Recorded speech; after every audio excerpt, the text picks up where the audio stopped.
Welcome to Let's Code. I'm here with Josh, and we're working on the Lunar Lander project again. So if you haven't seen the previous episodes, the aim here is basically to land on the moon, or to produce a hopefully fun game that involves landing on the moon in Go. And in the first episode, we produced a really rough working proof of concept. What we wanted to do was do something we can run and we can play the game. We can win or lose or crash or whatever. And then we'll start figuring out, okay, how do we turn this code into some sort of package that ideally would have tests and things like this? How do we make it a better game? And so forth. But we will proceed thus-wise. So Josh is one of my senior students here at BIT, and I'm very glad to have him working on this program because he's going to hopefully together we'll figure out some ideas about how to start designing this stuff. And essentially, turning this main.go into a package involves creating an API, doesn't it? So Right.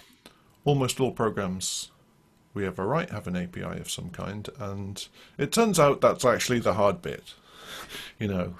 Writing Go code is sort of fun and easy, but designing stuff is hard. So let's have a go. So just to bring you up to speed on this, Josh, let's run the main.go and just play the Yeah. game, and hopefully it still works. We don't really Yeah. have tests as yet. Last time, Bukola and I started to figure out what might we test and how would we do that. But we didn't finish that. Yeah. So I'm fresh to this project. So we're gonna work through it together. That's So exactly what I want. Yeah. yeah, right. So yeah, I can see. So I'm running Go. It says I've landed safely at a vertical speed of 10 meters per second. So this is going to test my physics, my memory of basic physics. Yeah, Um, exactly. I mean, if you've played other space games like Elite Dangerous or EVE Online, you'll have basically the gist of the idea, except we don't quite have the graphics that they do. It's still right. terminal based, but who knows where it will end up.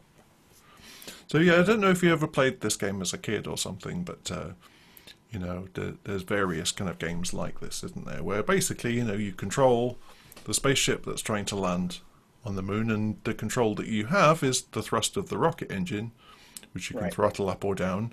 You are descending willy-nilly under gravity, and the idea is to balance that with the rocket so that you land at a speed that doesn't leave a huge crater in the moon, and hopefully a landing you can walk away from. Right.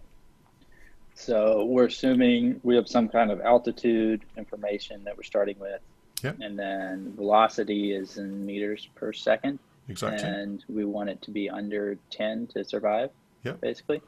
We don't know if any Okay. of these numbers are realistic. In fact, I'm sure they're not, but that doesn't matter. We can figure out the exact numbers later on. We just want to sort of get the sense of how things plug together.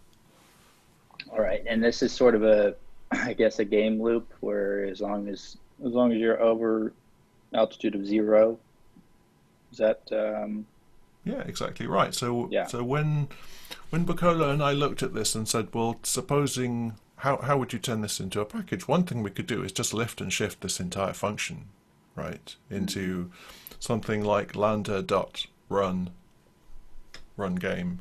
You know, that's okay, but how do we test that? Because we're printing to the terminal, we're reading input from the user, and all of that kind of stuff. Now, those are problems that we can solve, but we wanted to break it down a little bit, and we said maybe we could identify some chunks inside here, like the first few lines are setting up all of the initial conditions, for example, altitude, velocity, and so forth.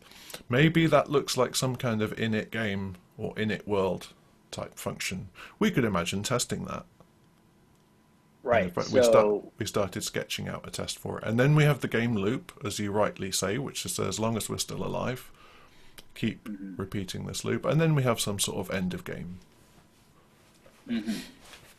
So I think if you look at Lambda test, Did we do anything? Yes, we did something.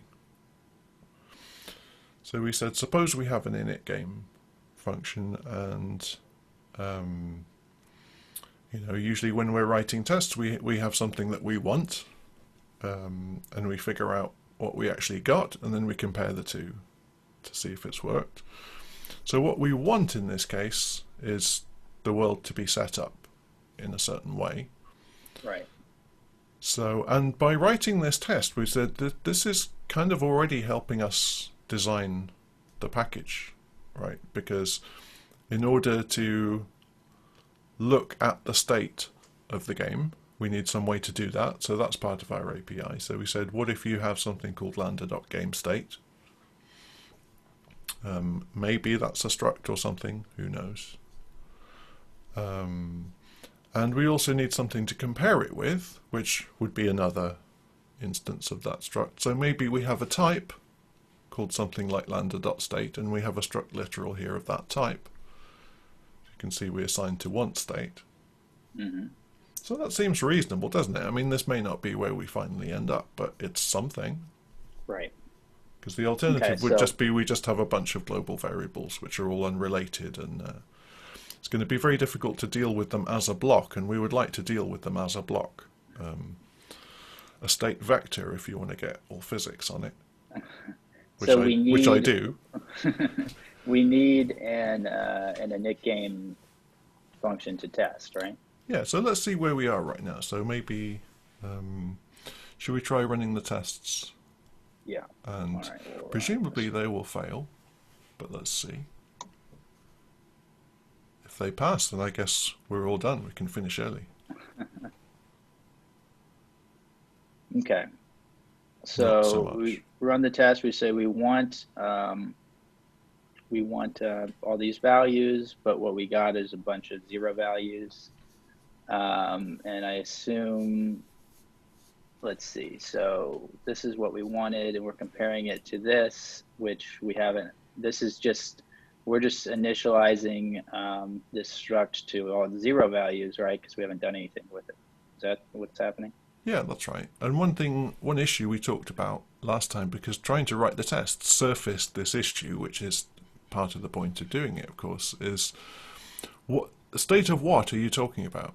He's talking about the state of the rocket ship, or the state of the moon, or the state of me as the pilot, or the entire universe. Yeah.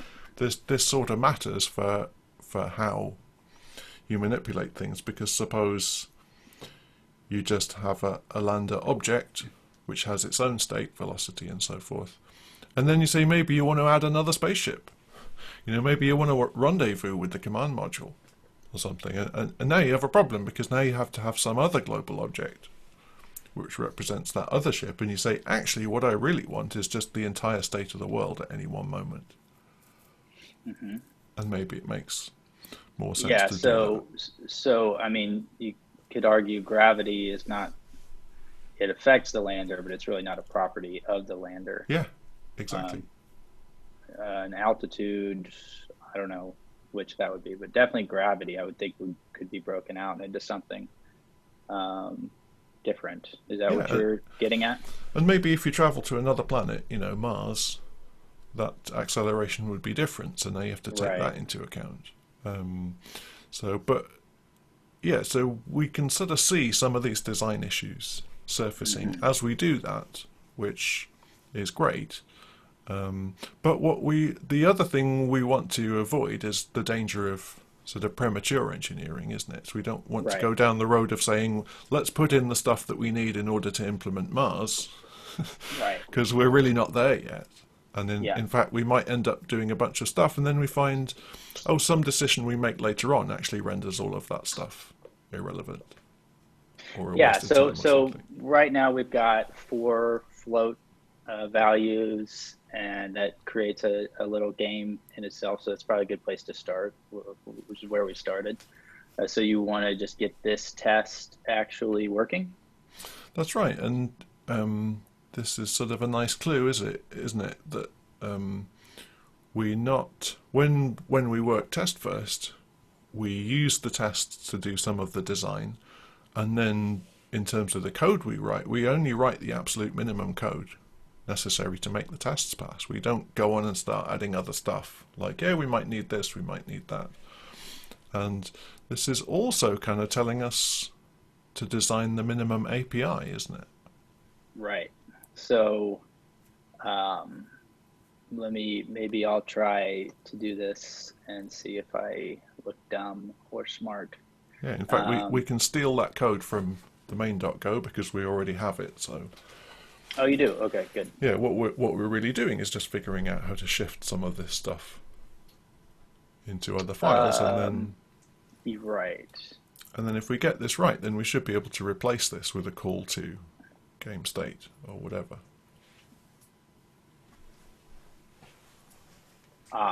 Okay.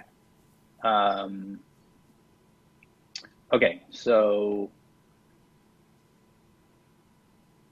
how might we approach something like this? So one other thing about tests is that ideally the test will tell us exactly how to proceed.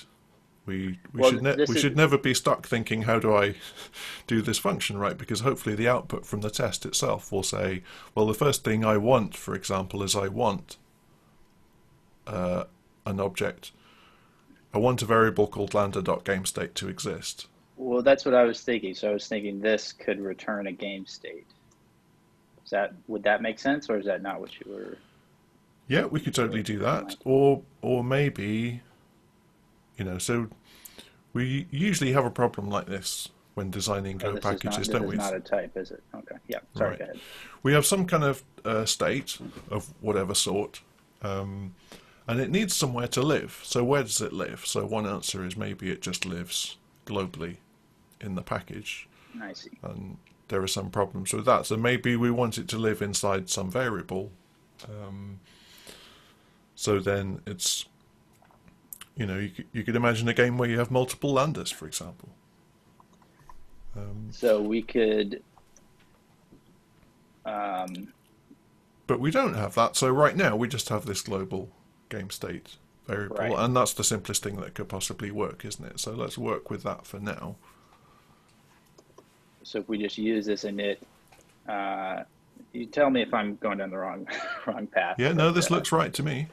Okay, so basically we want this global variable to match what we're expecting.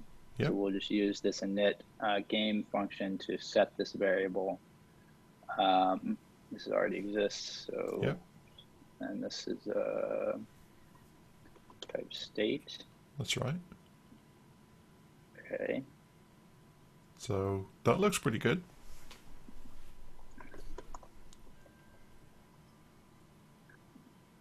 Yeah, some comments here. And despite the fact that we are highly experienced professional engineers, we are not writing a ton of documentation, which might strike some people as weird. But the fact is, we don't even know what it would be. To be honest, we don't even know if init game is still going to be here in a couple of sessions. It might be replaced by something totally else. So there is ignore these warnings for now. Yeah, there is a perfect time to write your extensive and complete documentation comments, which is probably just about the time you do your first kind of official release, isn't it? But, the moment before you actually put it in front of people, you by then have some reasonably solid idea about what functions they're going to be, what parameters they take, and what they return, and so forth. And you're going to change all of that stuff a million times before you get to that point. So no point writing any comments either. All right, let's see what happens if we run this test. Hey. Great. Yeah, that's looking pretty good. So what should we do next? So one thing we could do is we could write another test, or we could refactor the main package to use our Lambda package. Okay, that makes sense. So because we kind of haven't actually even imported that yet, have we? So right. So I guess we could say that these lines essentially were initializing the game before. Does that seem accurate? Yeah. Okay, so we'll basically let's see if we can import. from package. Let's see. So it would need to be. We could look in the test to see what the import path is, because we know the test must import it.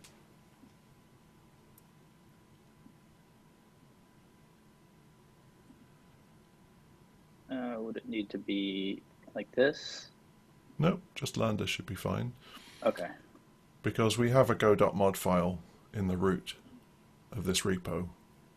We're in a subfolder of this repo. You do. Okay. Yeah, I didn't.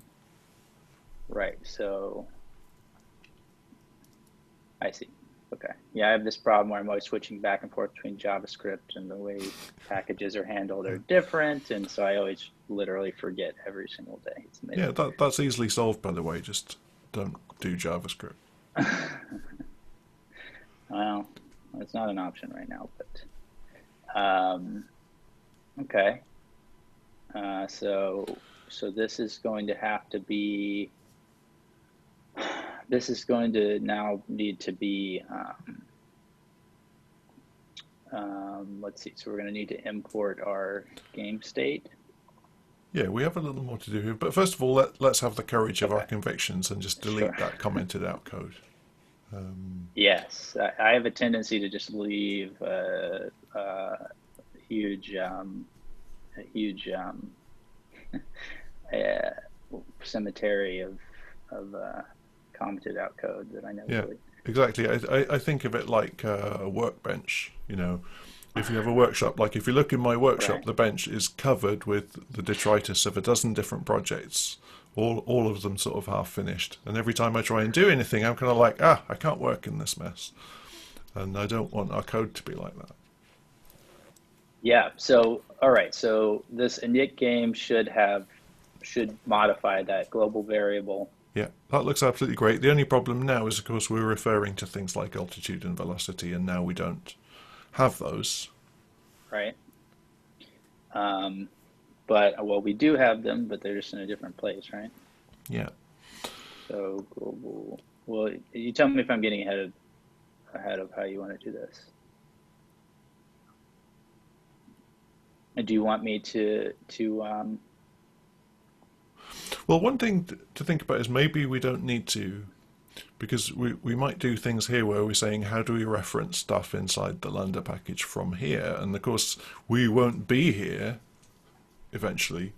We'll be inside the Lambda package too. So all of this code is going to move over there. I see. And we want to get the ideal main.go, which is one line long, as you know. Like, if you don't count func main, you know, that function should ideally just be something like lambda.do the game.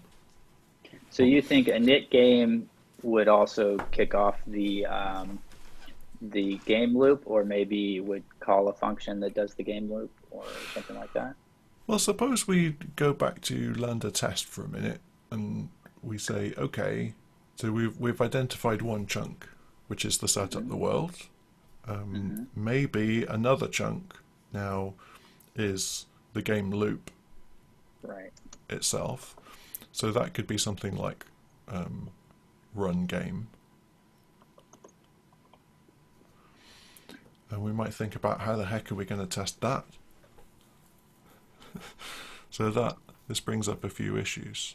Yeah, that is an interesting one. So our game loop is I suppose, how do you test something like that? Yeah, but this is something we talked about a little bit last time, where we're saying, you know, if you believe in pure TDD and you always write your test first, then of course there's no problem. You never have a problem testing a function because you already written the test, so that's fine. You can't write an untestable function that way, but in reality that's mostly not what we really do, if only because we probably want to prototype the whole thing first in a main.go just to see, like, is this approach even going to vaguely work? Yeah. And then start figuring out, okay, now I know roughly what the shape is of what I'm going to do. I can start to figure out what I could test. And this is where you can get into trouble, is if you say, okay, I I feel confident, I know what I'm going to do, I'm just going to go ahead and write those functions. Great, we have them. Now I feel like I need a test, because some guy on the internet told me tests were important. But now I have a really big problem because I cannot test this function. So it prints stuff to the terminal. So what can I do about that? Or it reads stuff from the keyboard. What am I going to do? And there are ways around that.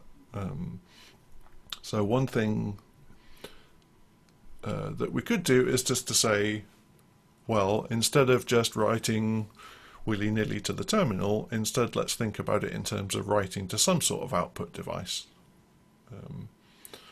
whatever it might be, and reading from some sort of input, whatever they might be, because we know in the tests those will be fake things, right? Like we would like to supply some kind of writer object that you can write to, and the test can then look in it to say, did you write the stuff you were supposed to? Okay, so so that starts to give us a bit of a clue as to what inputs and outputs, as to what parameters that function might have to take about its inputs right. and outputs, So isn't it? if I understand what you're saying this would take some kind of writer. Yeah, Is that what you mean? suppose we broke it down even further than that, just to Okay. make it a little bit easier. Like I often think the art of programming is tackling the right problem, right? Like you could sit down and say, I'm going to do a lunar lander game, but that is a huge problem and basically not one that you can solve unless you're a superhero. What you need to do is break that down into chunks, or when those chunks start to approach the kind of size where you think, yeah, I feel like I could go and solve that problem, or even more helpfully, that problem is so well specified in my mind that I could actually just give it to someone else. Yeah. Or maybe I could write the test, and I could give this to somebody and say, would you mind just making this test pass for me? Because hopefully that should be relatively easy. You've done the hard work, the design decisions up front by writing the test. So let's break run game down a little bit further and say, never mind a loop for now, because that could be difficult. But suppose, what do we do inside that loop? Let's take a look. So one thing we do is we update the player's info display about the state of the world. Now this could be graphics, in the enterprise version of the game, or right now it's just a printout. But we print out the state of the world. We invite the user to make some control input, and we would like to have this be real time, rather than sort of turn-based, but one step at a time. So we want to get the thrust setting from the user, and then we do the physics update, if you like. Update the state of the world based on all of these numbers, and maybe detect, if we landed yet in some way. So that we could think about it in those chunks, couldn't we? Like print output could be one thing, get thrust setting could be something else. And also update world, something like that. These would be separate functions.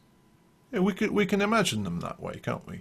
Just thinking about it conceptually, we can choose to break up the problem that way, and each of those is relatively easy to test. And we might say they turn out to be so trivial that maybe we just put them all in one function, but let's see how we go. Okay. We're reserving the right to do that later. So yeah, suppose we had something,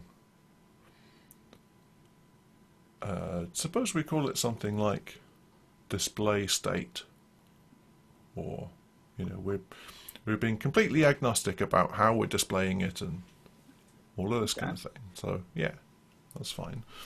So let's write it from the inside out, which we often do with tests. Is we start by calling the function, because we already decided its name, so that's one easy thing we can do, is we can put in a call to that function. Okay, so we'll say something like,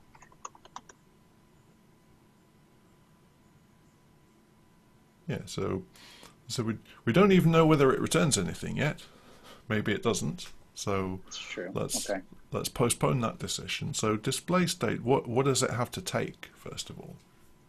Right. So we need somewhere to write our output to. Yeah, that would be ideal, wouldn't it? Because if it goes to the terminal, not only is it going to make noise during the tests, which we don't want, but we also won't be able to look at it to say, was it the right thing? Mm-hmm. So sending it an I/O writer is absolutely classic Go technique, because it doesn't care what kind of writer it is. All it knows is that it can write to it, which is great. I So suppose, yeah, this is a call. So we would just, yeah, let's assume we have some writer, and okay. in fact, should we call it W? That's sort of conventional Yes. for I/O writers, right. isn't it? And R for readers. So let's just say, Yeah. here's your writer to write to. Do we need to give it the game state, or does it just read that because it's global? Yeah, it is global right now. So would it be more cleaner to pass it explicitly, or does it matter? Yeah, it feels like, in just the same way that we said, we're not going to globally write to a global terminal, we're going to pass in the thing for you to write to. Maybe we should pass in the state. But then at the same time, if that's true, then init game should return a game state, like you said, shouldn't it? Mm-hmm. So we've got to be quite alert for accidentally engineering stuff, which we don't really need. So let's just postpone that decision, and let's just say it's global now, so that's fine. And then maybe we want to refactor it so that you pass it around, and then we can do that. Let's do the minimum first. So it needs to take the writer to write to. It doesn't read anything from the user, so it doesn't need that.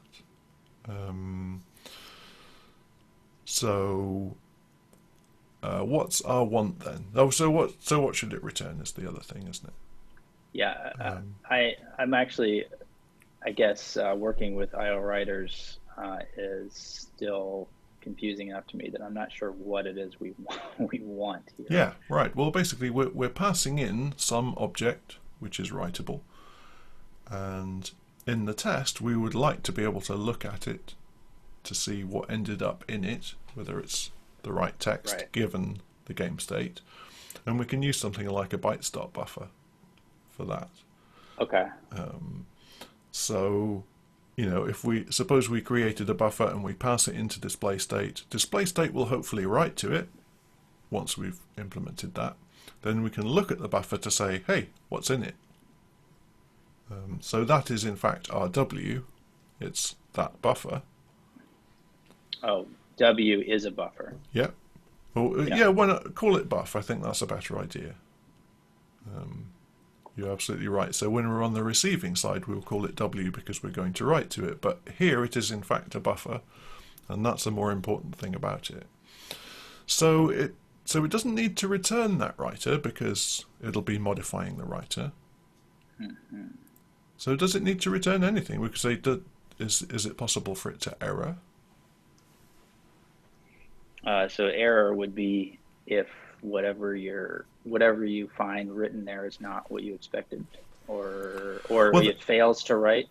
Well, that would be a test failure, definitely. But the question is, if you call display state with some writer, is it possible for that operation to have an error? Well, yes, in the sense that the write method can return error, but do we care? Does display state care if there was an error writing to it? Maybe not, right? I mean, maybe this is just a best effort thing. You give me a writer to write stuff to, and I will. If it turns out that doesn't work, that's your problem, buddy. Yeah. It's not a condition I need to handle internally. It's like if you give me a broken writer, then that's on you. Right. And we could definitely say maybe in the game somehow we need to detect some problem with our input and output. Mm-hmm. But we'll punt that problem for now. So let's just say it doesn't return anything then. Okay. It's just That's it. You call it, job done. So what's our want? I suppose our want is the contents of the buffer, isn't it? Right. So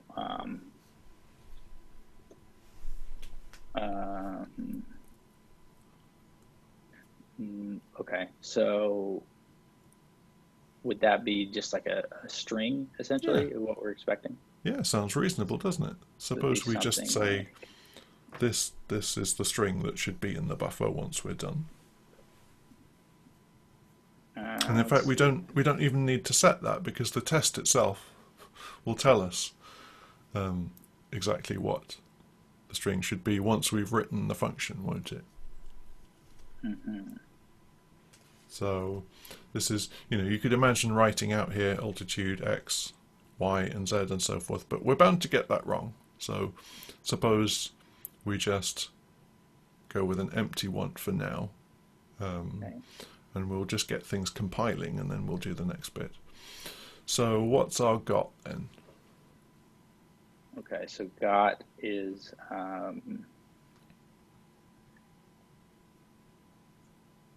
so well. So what I would think is you need to initialize some kind of buffer, then call the function, and then examine what's in the buffer. Yep, that sounds right. Reasonable? So let's create a new bytes buffer,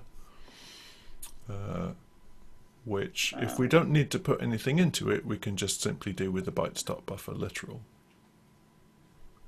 So bytes. That's right, that's a struct. And if you wanted to, start with a buffer with a string in it, you could use bytes.newBuffer from string, which takes a string and constructs the buffer for you, but we don't really have that. So this is fine, and if you hover over that error on display state, I think it'll tell us, that function doesn't exist yet, but when it does, it will want to take an IO writer. And the weird thing is, a bytes.buffer is not an IO writer. Okay. Which is surprising, isn't it? Because it Yeah. has a write method, so should be an IO writer. But the thing about that is, if you think about it, writing to a buffer modifies the buffer. Mm-hmm. So if you pass buff to display state and it does stuff to it, that will affect its local copy of buff, but it won't do anything to our buff, will it? Okay. Because parameters are passed by value, so what display state actually receives is a copy of buff. Right. Which is normally great, but in this case we actually explicitly want it to modify buff, and if it doesn't, then we've totally wasted our time. So should we pass a pointer? Is that what you're saying? Exactly, yeah. We need a pointer. So it turns out a pointer to bytes buffer is an IO writer. Ah, okay. But a bytes buffer value is not, and that makes sense when you think about it, doesn't it? Cannot indirect a bytes buffer, so maybe. But this is 100% confusing to every new Go programmer, including me. Yeah. So it doesn't want me to define this as a pointer? That's right, yeah. Our buffer is a value, and that's perfectly all right. We are going to give that function a pointer to it to say, here's permission to modify this, if you like. Right. I always think of a pointer as being like the keys to something, Mm-hmm. Mm-hmm. So when you read Go code and you see that ampersand and you see the address of something being passed, if you've ever wondered what that's about, it's really sending you a clear signal, isn't it? I expect this function to modify the thing. Mm-hmm. In fact, it can't do unless I give it the pointer, so that's why. So let's define our want first, shall we? So let's move that up.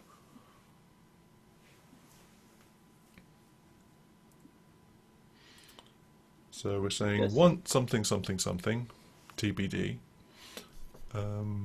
Here's our buffer to write into. Call display state, pass it a pointer to that buffer. Now our got is effectively buff.string, isn't it? So give me the string contents of that buffer, and now I can compare it with the string I have.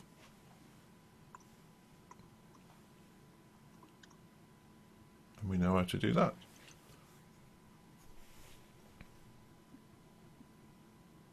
Okay. Yeah, so we might say if want not equals got, we almost certainly want to know what it does equal, so maybe we should print that out with error f, and we should say something like want this, got that. You know, very simple. We can get fancier about it, but this will do. And suppose we use %q in the format instead of s, because then that will quote the strings. So if one of them is empty, that's easier to see because it's a pair of empty quotes instead of just nothing. I wish the developer tools in VS Code would tell you what these like %q means, because I always forget what all those things are. Yeah, that's a brilliant idea, isn't it? I would love that. Yeah. Never can remember what I should be using. Yeah, totally. So that's great.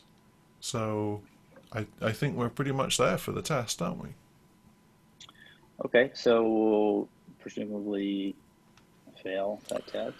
Yeah, we want this to not compile, but for exactly the right reason, because there's a million other reasons it could not compile, including lots of typos in the test and so forth. But the specific reason that it should not compile if the test is complete and correct is that we should be referring to lambda.displayState, and that should not be defined. Well, that's a good point. So it should be that. This will just, and then that won't be defined. Yeah. So we need to, in order to fix that, we need to go ahead and define it. Yeah. So we're exactly where we want to be. Now we're allowed to touch the lambda.go file for the first time. Right. So let's see. I'll just do the minimum and define it. Yeah, and already there's a bunch of problems which we're not having to solve at this point because we already solved them, like what's the name of the function, what does it take, what does it return. Okay, so we've got right, so it's trying to run it, we've passed it this variable, and it's saying there's nothing to be passed this function because you didn't define any parameters. So yeah, and there's a weird thing about the Go compiler, and I don't know if this is your experience as well, that when I first started trying to write programs in Go, I would constantly get these horrendous compiler error messages. And I just completely blanked on them. You know, like I'm looking at this verbiage and I just can't understand what it's saying. I know it's telling me I've got it wrong, but I really don't understand what the problem is. And I'm not quite sure why that is, because if you look at this, it actually makes total sense, and it is telling you not only exactly what's wrong, but how to fix it. But for some reason, I just found my brain had a problem grappling with that stuff. I agree with that, especially it's still, you know, when it prints a panic, that's there's a lot going on there. Oh yeah. I still struggle to understand what that's telling me. Yeah, and the stack trace is the same kind of thing, isn't it? And it's got all the information you need there to solve the problem, but for some reason it's just in what seems like a challenging format. And I think one way to approach this is just to say, okay, I got a compiler error. That's cool. You know, happens to everybody. It doesn't mean I'm a terrible programmer. It just means I have something wrong. And what I need to do is just carefully read that message. Maybe read it out loud, which I think helps. So I would read this as like too many arguments in call to lambda.displayState. Okay, so first of all, I have the file and the line and the character position where that error is. So the first thing we're going to do is go to the line that it's saying is wrong. Right, so this will help me. 25, so we'll go here. This is where we're calling it. Because without the context, I have no idea what this error message means. But now I can see what it's complaining about. And it's saying, okay, so too many arguments. All right, I can see I'm passing one argument to display state. So I know that's the problem. And it says have pointed to bytes.buffer, want nothing. Right. So the empty brackets just mean I didn't expect any arguments at all, but you gave me one, which was a bytes.buffer. And now I kind of have a light bulb that I'm like, yeah, of course, because I didn't define display state to take any parameters, but I know I'm going to need to pass it one because the test does. So now I can translate that into what I have to do, which is I need this function to take a pointer to bytes buffer. So yeah, this is a pointer to a bytes. And that might seem like I'm mansplaining, in a really patronizing way, but it's basically, I had to go through this process a few times with myself to say, just calm down, read the error message, go to the offending piece of code, think about what's happening. Right. And it's, what if you can go through that, then it's relatively easy. If you find yourself just completely sort of blocking and like... Yeah. I agree. This kind of stuff can be very overwhelming when you're starting, especially, and you think you'll never understand it because there's too much. But yeah, but you can. That's the lesson, isn't it? So that's great. So we fixed that. So we should get at least a different error now, shouldn't we? Right. So let's test this again. Okay. So it wanted, all it's asking is, that's interesting. So it passed because our bytes buffer is empty, I'm assuming. Yeah. So that's fine. So we didn't explicitly return anything, so yep. It doesn't return anything, so there's no need for anything to do there. It doesn't modify buff, and the test doesn't expect it to. So now we can sharpen up the test a bit and say, no, I actually want you to do something. So maybe let's say that's not what we want. We want an actual string. So right. So let's say we just want a string that I can't remember what. Yeah. So now we can start saying perhaps something like, altitude, some numbers. And then we have a little problem. Well, exactly what numbers should we expect? We don't know. But one thing we could do is we could call init game, which does exactly that, doesn't it? It sets the world to an exactly known state. Okay. So, right. So, do you want to do that now? Yeah, let's do that, because then we'll know exactly what the numbers are that we expect to see, and also we can call t.parallel to run this test in parallel, because now we don't have to worry about what other test ran first and maybe change the state. So did we call that for the other test? I don't think so. No, we should have done. So all t.parallel does is just say it's okay to run this test in parallel with a bunch of others. Because it's not actually dependent on what happens with any other test. Exactly. So for some tests that may not be true, So in those tests you wouldn't call t.parallel, but these are okay. So that's great. So having initted the game, we know those starting numbers. Why don't we just would it be too premature to just make it like this? Yeah, just copy and paste the whole thing. This is how I would typically do it anyway. And then this is going to be, right? Yeah, we could do it this way, and you could argue that's more flexible, because then supposing we change those numbers to different initial conditions, we wouldn't have to rewrite this test. But one competing pressure with that is we want to be as explicit about our test expectations as we possibly can. We don't really want to have any logic whatsoever in constructing them, because we could get that logic wrong. Fair. And believe me, I'm a genius at getting stuff wrong. So if it's possible to make a mistake, I probably will. So if at all possible, I would like to have a literal string with exactly what I want. Right. So let's say we wanted, I can't remember what got rid of those values. So we wanted these values. Okay, yeah, and so even though it seems a little fragile, and it is in that sense, it's also safe, because suppose I made some mistake in init game where I set everything to zeros, which is wrong. My test would still be passing though, because all the test does is look at that and say, yep, Are you Right. accurately printing out the game state?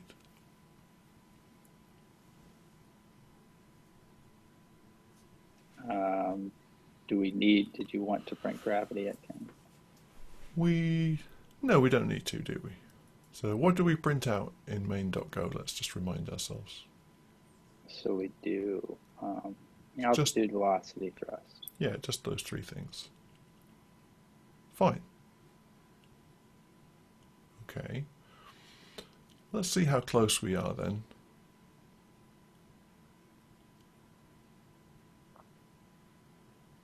Yeah, that's good. So one thing we wanted to do is we wanted to see what does the test output when we know this isn't written yet, because in our minds we think, well, it should show me this want string and it should show me what it actually got, which is nothing, and that's what it does, so that's great. That part of the test worked. Even quite test savvy people often make this mistake that they never actually exercise their test failures.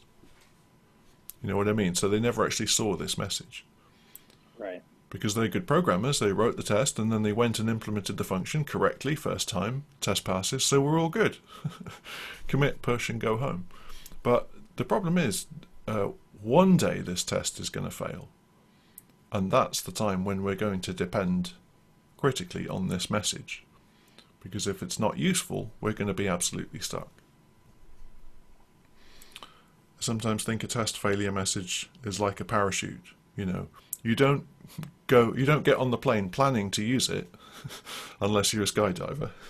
It's just for emergencies. But if there is an emergency, you want to be real sure that it's going to work. So it's wise to check it once or twice. So that's what we're doing.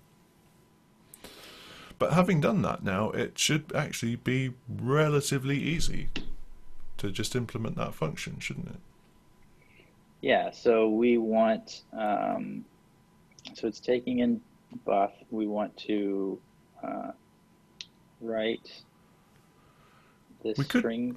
We could call write, but write takes a slice of byte because it's a byte-oriented method, and it's inconvenient to turn a string into a slice of byte. So what we can use is we can use fumpt.fprintf,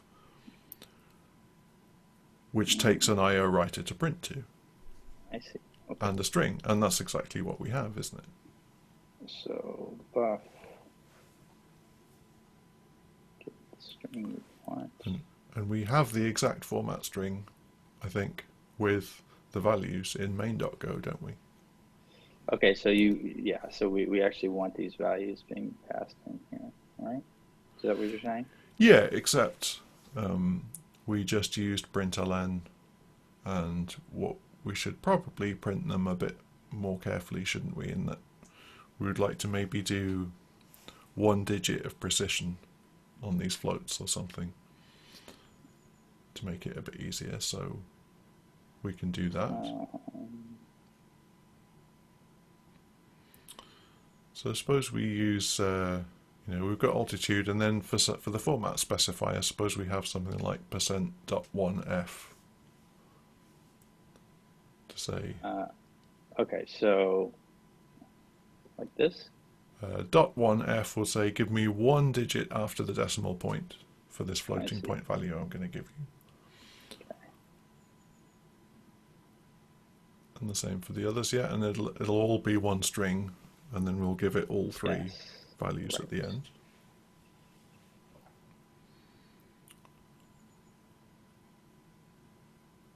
And we could imagine much cooler ways to present this information, but this is the minimum we could do, isn't it? Mm-hmm.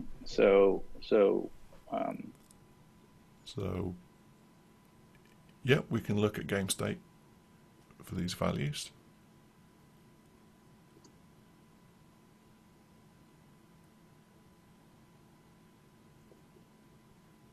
Game state's starting to feel like kind of a long name, isn't it? Maybe we need to change that.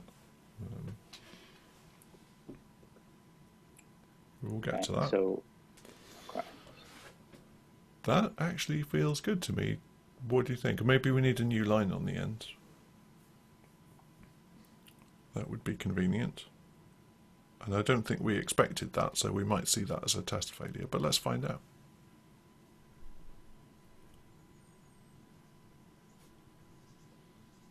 Ooh. Oh, yep. We're pretty close, aren't we? Right. So wanted this, got What we the new got line was that character. string with a new line on the end, but we didn't want that. So let's want it. So we should be there. All right. Still failing. That's good. So it looks like the precision may be the problem. We got,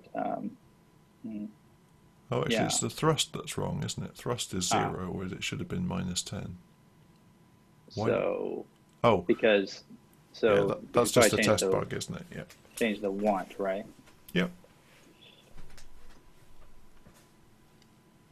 That looks better. Okay. Perfect. Yeah. There you go.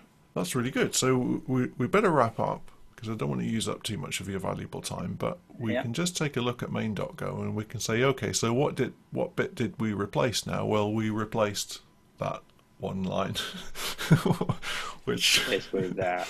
yeah. Yeah. But you know, so now we don't have that problem that we're saying, how do we know what the altitude is? Because we don't need to know from here. We can just call lambda dot display state.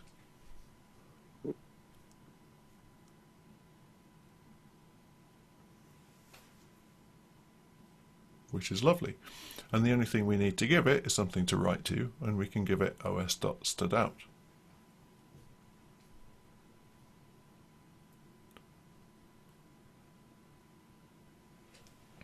Which is a writer, and that's very convenient.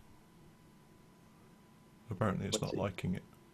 I need to... So here's the thing. So display state is actually declared as taking a pointer to bytes buffer, which is absolutely correct when we call it from the test, but now not, because os.studout is not a bytes buffer. All we actually care about in display state is that it's an IO writer, isn't it? Mm-hmm. So if we change this to take IO writer,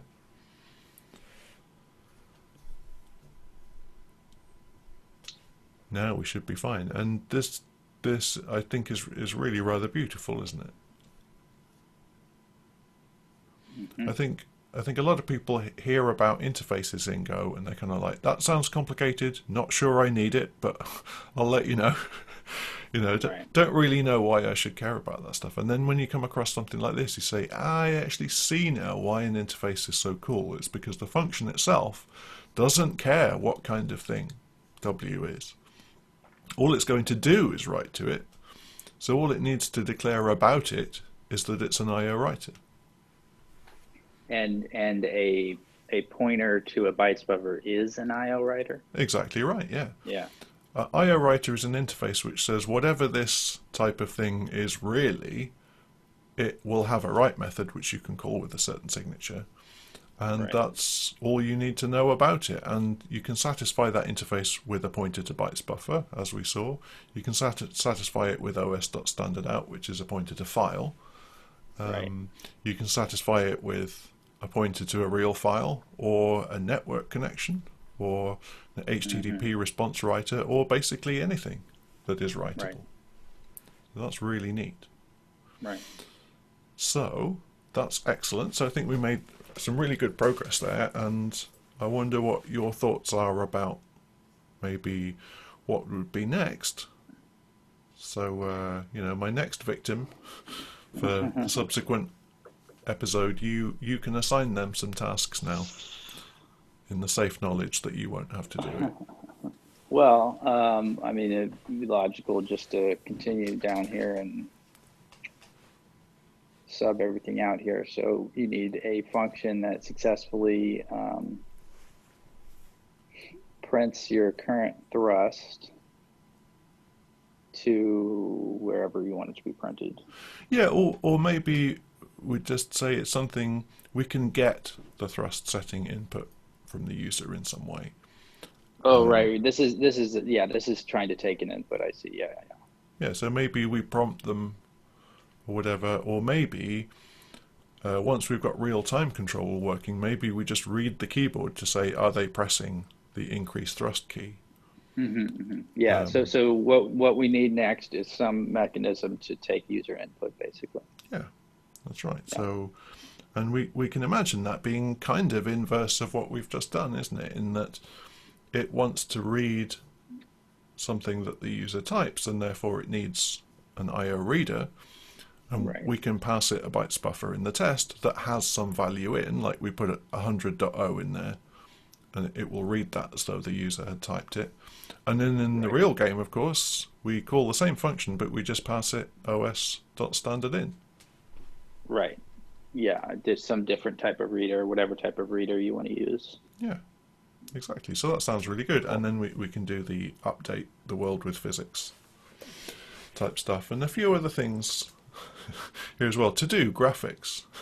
I love the Yeah, that would be. confidence of that. Like, you know, it's just a one word to do. But we Right. might actually have a go at that at some point. So, Yeah, that'd be cool. Maybe some JavaScript will come into play then. yeah, maybe. I'm thinking not, Okay. but we'll see. But thanks very much All for right. this. It's been great. Yep. And I'll see you all next time. Yeah.